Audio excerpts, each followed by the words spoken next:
आहोने आज मस्त फ्रेश कोळंबी आणली. नंतर मी साफ करून घेते. साफ झाल्यानंतर मस्त वॉश करते. वॉश झाल्यानंतर त्याला आपण मॅरिनेट करू.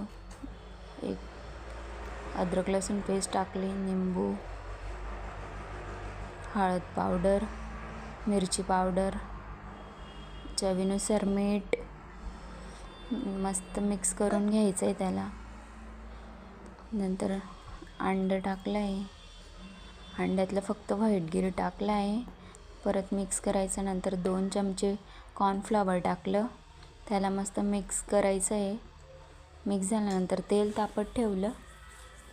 डीप फ्राय करायची आपल्याला कोळंबी. मस्त त्याच्यात कोळंबी सोडली, फ्राय होते.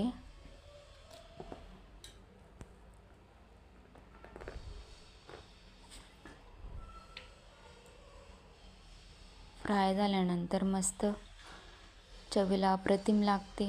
तुम्ही पण एक वेळेस नक्की ट्राय करा. चॅनलला नवीन असाल तर